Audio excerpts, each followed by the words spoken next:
sintonia, troca de experiências e um bate-papo descontraído sobre o Espiritismo na sua manhã. Deusa Nogueira explica a mediunidade no nosso dia a dia. Começa agora, na sua Rádio Rio de Janeiro, o programa Conversando sobre Mediunidade.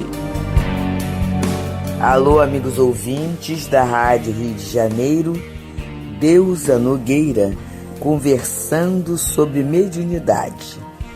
E daremos continuidade ao estudo desse belíssimo livro, Mediunidade e Evolução, de Martins Peralva.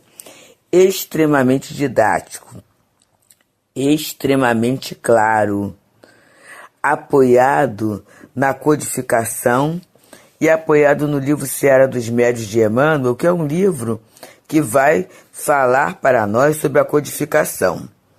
Então hoje estamos no capítulo 9, intitulado Obsessão e Cura, em que ele vai fazer o comentário, o estudo, acerca da palavra de Emmanuel, quando ele diz: no exercício mediúnico, aceitemos o ato de servir por lição das mais altas na escola do mundo.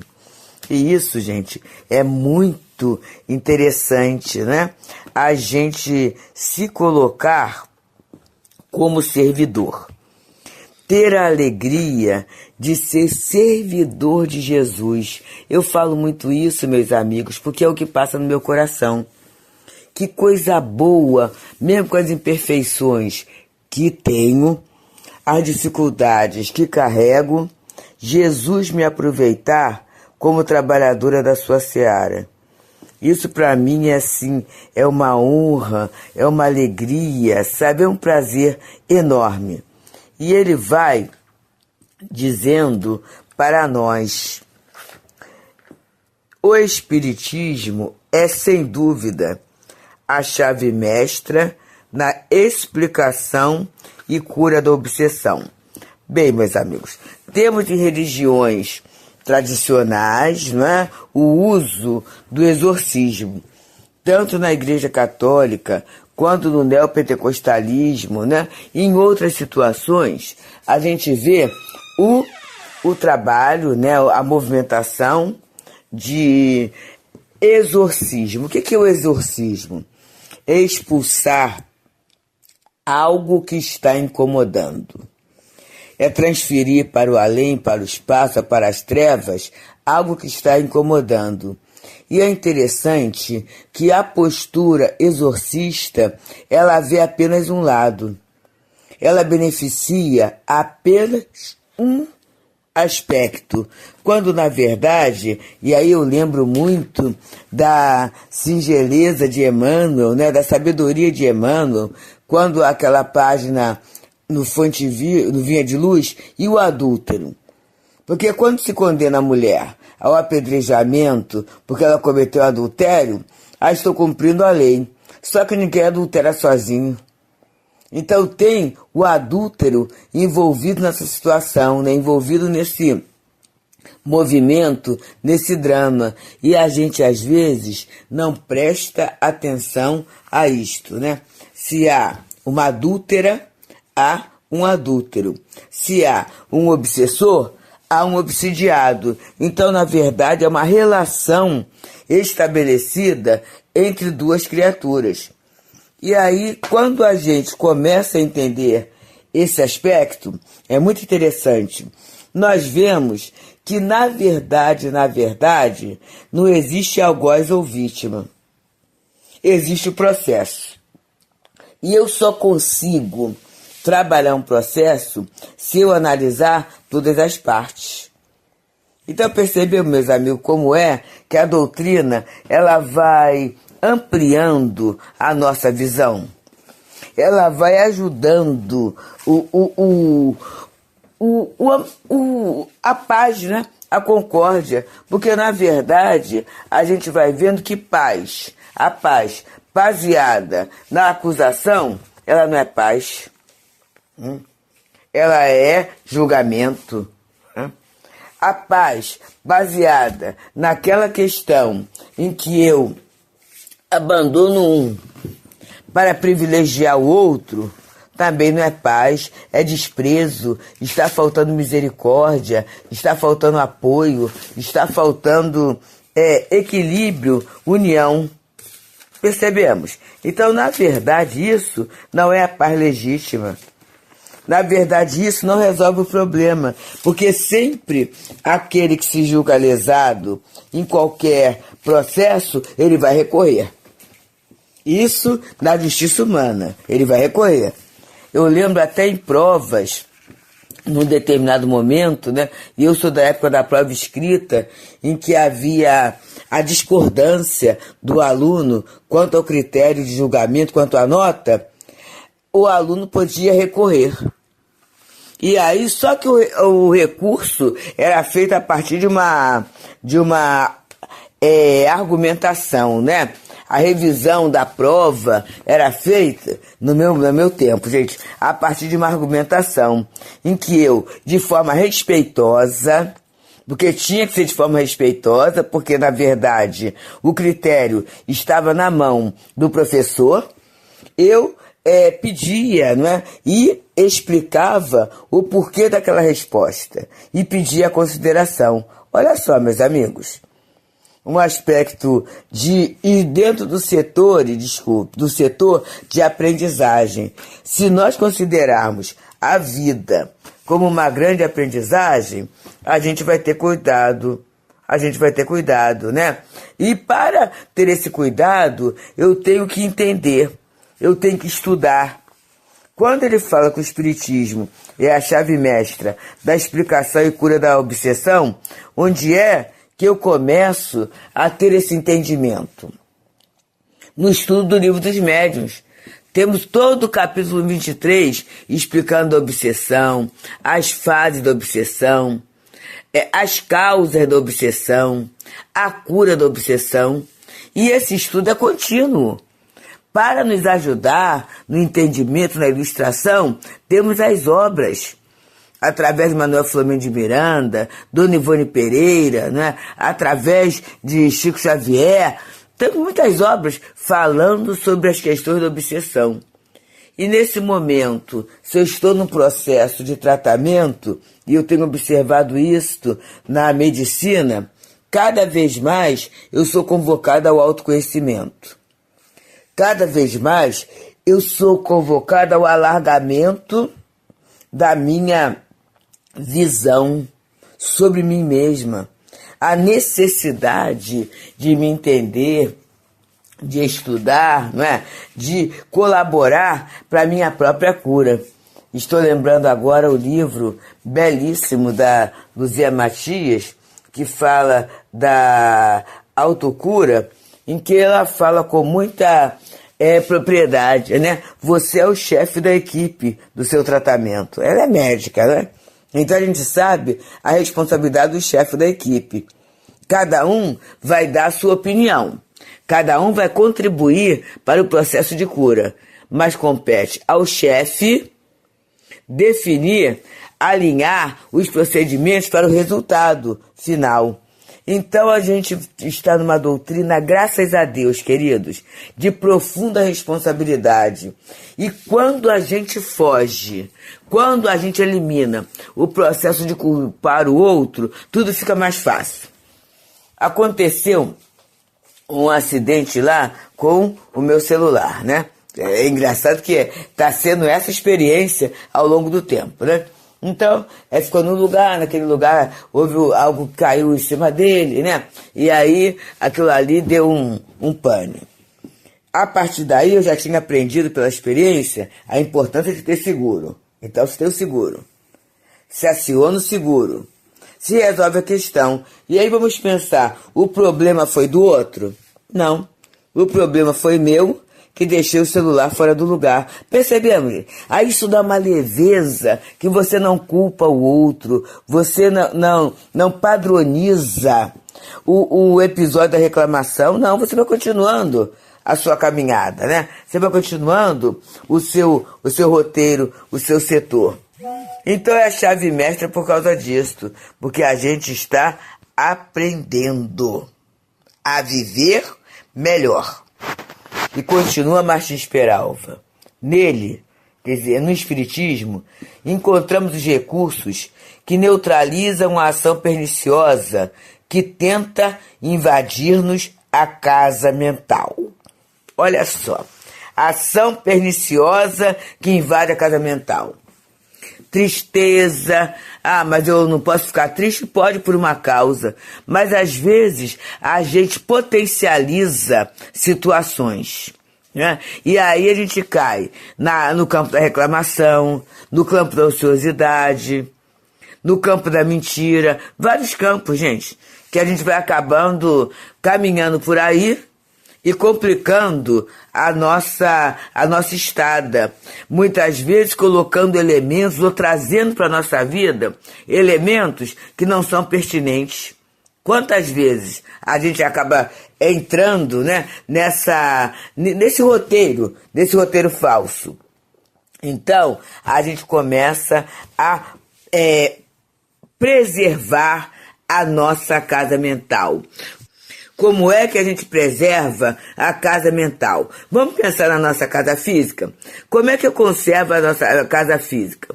Primeiro ponto, higiene, né? Higiene é importantíssima. Eu lembro de uma amiga que tinha uma casa por herança, né? E que morava na casa muito grande, com dificuldade de vender, e ela falava assim: eu faço o seguinte, aí não tinha como fazer reforma, mas pelo menos a gente mantém a casa extremamente limpa, porque estando limpinha é uma forma que aparenta uma melhoria. Olha só, a casa limpinha. E a nossa casa, se a gente deixar a casa suja, gente, daqui a pouco os insetos virão, né? Os animais chegarão até ali, né, para habitar, já que ninguém está cuidando, os animais habitam, né? Então a gente vai ter os insetos, a gente vai ter a deterioração, é muito interessante. Eu morei numa casa, num apartamento, num edifício, né, em que havia um apartamento em frente ao nosso, que a pessoa fez a reforma, mas pela desencarnação da mãe, a pessoa não quis mais morar ali. E o apartamento ficou pelo menos 12 anos fechado, com tudo novinho, tá? Azulejo, metais, tudo. Quando eles foram abrir, estava deteriorado, quer dizer, o não uso também deteriora. E aí a gente vai assim, mas eu uso sujo. Pois é, mas na verdade o sujo limpo vai manter a casa atualizada. Então eu tenho isso, né? Eu, vez por outra, eu vou ter que ver os defeitos aqui e ali, na eletricidade, na hidráulica, na pintura. O que eu posso fazer para melhorar? Porque é importante eu estar num ambiente limpo, num ambiente higienizado, num ambiente bom, não é? Então, a gente cuida da casa física. A casa mental é a mesma coisa. Eu vou ter que ter cuidados, né? A higiene é o principal. Quantas questões entram na nossa mente que não tem nada a ver com a saúde, com a alegria, com a possibilidade de estarmos ali? Quantas coisas entram ali? Então, eu vou ter que verificar na minha casa mental a limpeza, a higiene. Vamos jogar fora situações que não nos pertencem, né? Situações que já estão deterioradas, situações que já foram resolvidas ou que não serão resolvidas agora. Vamos adiar, colocar no cantinho, numa gavetinha. Vamos verificar o que precisa ser melhorado. O que precisa melhorar? É a minha preguiça, é a minha ociosidade, é a minha língua, né? É o meu tempo ocioso, ou é o meu tempo extremamente ocupado, que não permite que eu faça autoavaliação, que eu entre em contato com amigos. O que é que eu estou fazendo que está atrapalhando a minha vida mental, né? A higiene da minha casa mental. Eu tenho que pensar nisso também. Né? O que eu posso melhorar? E aí ele continua. Recursos consubstanciados na leitura edificante, no trabalho fraterno, no amor ao próximo. Os espíritos nos falam que quando a mente está ativa, a gente vibra com intensidade tão variada, né, tão múltipla, que os espíritos que tentam querem nos obsidiar, eles não encontram brecha. Olha só. Então, a ocupação, através do estudo, da leitura, né, do trabalho, do amor ao próximo, é um fator importantíssimo para manter a nossa casa mental de forma eficiente. E continua ele a dizer, no perdão sincero, no estudo consciente, na vida equilibrada. Perdão sincero, porque quando eu não perdoo, eu carrego o outro comigo. Ah, mas quer dizer que eu vou esquecer? Não, gente. Mas a sinceridade de propósito, a honestidade de sentimento, de intenções, é um fator importante para a gente ter mais leveza. Muitas vezes, a gente não aguenta a gente mesmo, ainda vai carregar o outro. Então, perdão sincero, estudo consciente, a gente estuda na casa espírita, mas será que no nosso lar a gente tem um programa de estudo, de leitura? Pegar aquele livrinho, ler do começo ao final, pensar sobre ele, gente, isso é importante. Ah, mas aí eu não tenho tempo. A gente tem livrinhos pequenos, né, mas preciosos. Eu estou lembrando agora do Vida Feliz, da Joana de Ângeles. Pequenininho, mas cada lição daquela, cada dia, é uma lição de vida, qualidade, é elemento bom para pensar, não é para decorar a sua mas para harmonizar a casa. E aí ele coloca, na vida equilibrada, o equilíbrio de tudo, gente, de tudo, dos recursos que eu tenho, dos recursos que me faltam, da saúde que eu tenho, da saúde que me falta, das companhias que eu desfruto, das companhias que eu acho que me fazem falta. Vamos começar a equilibrar isso, né?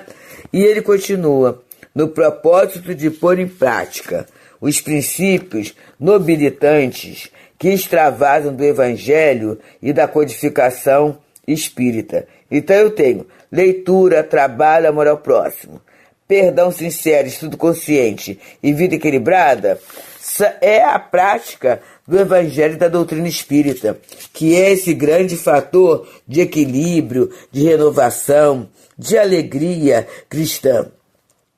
E estamos, por isso, estudando o capítulo 9, intitulado Obsessão e Cura, da obra Mediunidade e Evolução, de Martins Peralva. E aí ele vai para a ponderação de Emmanuel. O Emmanuel diz assim, no exercício mediúnico, aceitemos o ato de servir por lição das mais altas na escola do mundo. E aí ele vai dizendo que essa ponderação é expressiva, enfocando a necessidade de o medianeiro eleger o serviço ao próximo por norma devida. Então não é favor que eu estou fazendo ao outro, né? É a vida minha que está correndo como deve correr.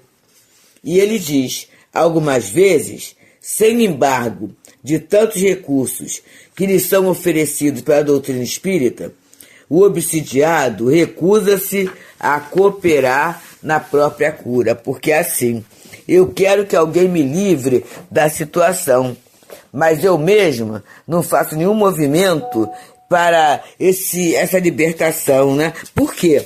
Porque eu estou com raiva do outro. Olha o perdão sincero. Eu estou acusando o outro que não me entende. Olha só. Então eu começo a entrar numa dificuldade, eu começo a criar para mim uma dificuldade imensa. E essa dificuldade, né, faz com que eu não consiga resolver. Eu não consigo cooperar na minha própria cura. Vamos lembrar da Luzia? Quando ela fala no autocura? Você é o diretor responsável, é o chefe da equipe de cura.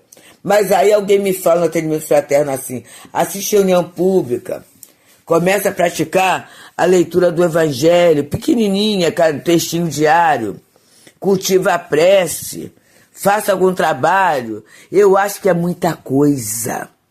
E muitas vezes, quando eu acho que é muita coisa, eu escolho permanecer naquele estado degradado. E ele continua, os recursos são imensos, bastando nos preparemos para utilizá-los sob o amparo generoso dos benfeitores espirituais, né? Então, a gente tem recurso. Mas muitas vezes eu não quero utilizá-los. E continua Martins Peralva. Retarda, mantendo o obsessor, quer dizer, o que eu retardo? O uso desse recurso que vão me trazer a cura. Retarda, mantendo o obsessor nas teias das próprias criações mentais com atitudes negativas. Tristeza e lamentações que não têm fim. Irritação e cólera. Maledicência e inconformação. O obsessor maior nesses casos é o próprio encarnado.